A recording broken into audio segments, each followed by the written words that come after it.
Après Molière, Georges Feydeau s'est inscrit comme la référence du théâtre comique français du début du XXe siècle. Les lundis de la culture de Saint-Vincent-de-Tyrosse ont accueilli la 9e représentation de la troupe amateur du foyer Aulnessois, La Grande Échelle, avec leur interprétation décalée de On purge bébé.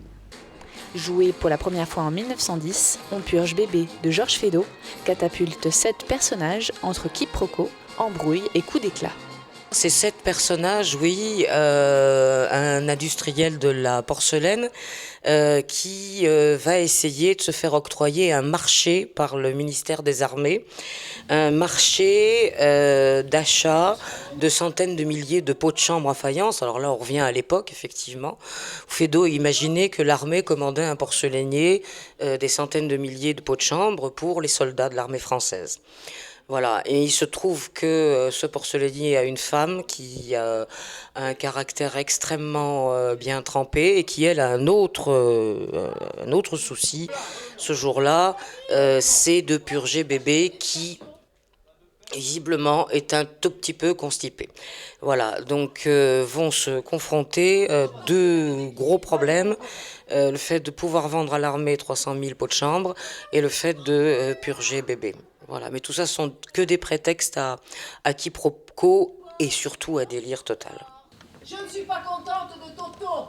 Oui, qu'est-ce qu'il a fait? Il n'a pas été ce matin. Il n'a pas été. Non. Il n'a pas été. Où ça? Quoi où ça? Nulle part. Il n'a pas été, hein, c'est tout. Il me semble que c'est clair. Ah oui, oh. Ben oui. Nous avons essayé. 4 reprises différentes. Pas de résultat. Une fois, oui. Oh, rien. Crame comme ça. Ah. Mais dur. Oui, c'est de la constipation. C'est de la constipation. La troupe de passionnés a donc opté pour une interprétation décalée pour surprendre le public et donner une nouvelle version de cette référence théâtrale. C'est pas véritablement un classique, Georges Feydeau, c'est un universel. Georges Feydeau est un des 3 auteurs français les plus joués au monde. C'est-à-dire que ce sont des pièces qui sont jouées par des professionnels, par des amateurs, et surtout on purge bébé. On n'est plus dans le théâtre classique, on est dans ce théâtre de la critique de la bourgeoisie, la fin du 19e et du début du 20e. Et on est surtout avec un auteur qui était un fou du verbe, un fou des mots, un fou des situations. Ça a donné de très grandes pièces qui se jouent, mais tous les jours, il y a une pièce, il y a une troupe de théâtre, que ce soit professionnel ou amateur, qui monte un Feydeau. Voilà. Et nous, moi j'ai choisi de rentrer complètement dans le délire de cet auteur.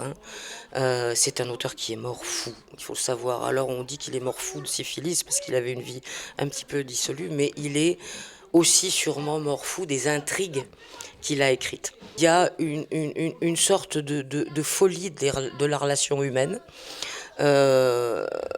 Et la mise en scène que j'en ai voulu, parce qu'il y a eu des milliers de mises en scène dont Purge bébé, et pas du tout une mise en scène classique, je pense que c'est moins intéressant maintenant, mais c'est une mise en scène très décalée. Voilà. D'ailleurs, l'image, les personnages sont transposés un peu dans les années 60-70, où également cette bourgeoisie était toujours représentée, voilà, dans la vie courante.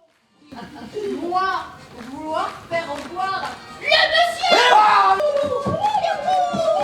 Ah non, je vous en prie, je suis désolé. Satire sociale abordant le thème de l'enfant roi ou la condition féminine, un siècle après, la pièce reste d'actualité.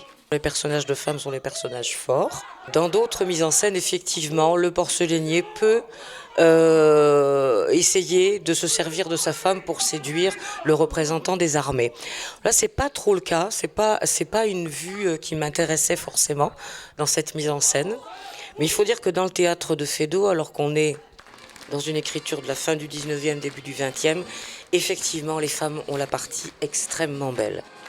Surprenant et décalé, la purge de bébé, c'est toute une aventure.